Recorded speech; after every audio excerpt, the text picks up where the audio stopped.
Welcome, Taurus, to your oracle reading. For your medicine card, I pulled number 24, Crow. 24 breaks down to 6, the number for relationships.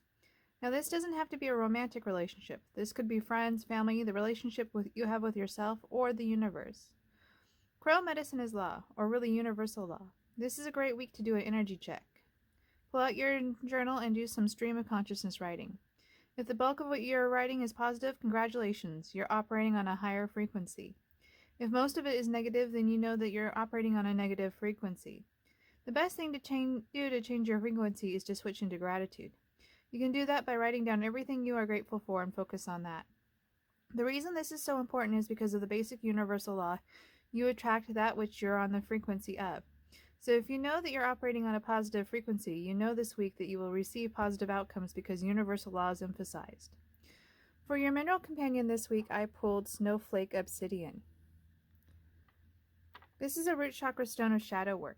A lot has been projected onto shadow work, but what shadow work really boils down to is acceptance. Part of the acceptance is the fact that we live in a fairly random world where unfair things happen. Instead of seeing that as a thing to change and attempt to create utopia, it's accepted as a test, and that we came here to experience that random imperfection for a reason. That reason is to see how we will react and learn more about ourselves. All of us have inner demons and dragons, but the key is not to fight them as an adversary, but to accept them, our failings, our limitations, and our mistakes, as a natural part of life on Earth, that exists for a good reason. So this week you will be exploring these concepts that may seem like a paradox when it comes to universal law, which is your medicine card this week. But there is a beautiful symmetry to them. When random, unfortunate experiences occur, the reason can easily be as a test to see if you can maintain your frequency. For your advice card, I pulled number 27, the Hunter in reverse. The advice of the Hunter in reverse is that it's okay to come back empty-handed. Settling for roadkill, which can be poisonous, or taking more than you need are both undesirable outcomes. Instead, it's far better to come back with nothing as a hunter. There are times where we have experiences, and the experiences themselves are more valuable than what you take away physically. So this week you may not have physical proof or results from undertakings, but that's okay. Life is a little like a poker game. As the old song goes, you need to know when to hold 'em, when to fold 'em, and when to run. This may be a week where you decide to fold. Luckily, for your clarifying card, I pulled Nels the Alchemist, number 27.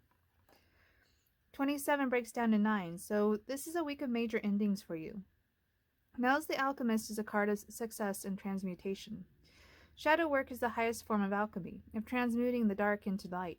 By accepting the darkest truths about our reality, by bringing them into the light of consciousness instead of remaining ignorant of them, and working with them as a part of universal law, it is extraordinarily powerful. So even though things may come to an end, you may have nothing physically to show. After some long drawn-out experience, you have grown and learned on such a level that in truth it is a success. Overall, what I see here is that there's a major ending happening in your life this week. That ending may be disappointing to you. Maybe things were not as successful as you wanted, or you had to let go of an idea you were trying to manifest. Letting go of this idea, staying your hand on the bow because the only animal you encountered on the hunt was a fawn, makes you the most honorable person. Sometimes you have to fight for what you want, but this week is more about letting go. And inevitably, according to universal law, something better will come into your life as a result of all this.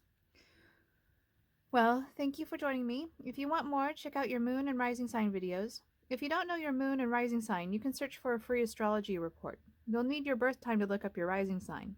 The rising sign is that zodiac sign that was on the horizon when you were born, which in Hellenistic astrology it says is more of who you really are. Your moon sign is what zodiac sign the moon was in when you were born. I just wanted to let everyone know how to find those two details out. Not everyone knows.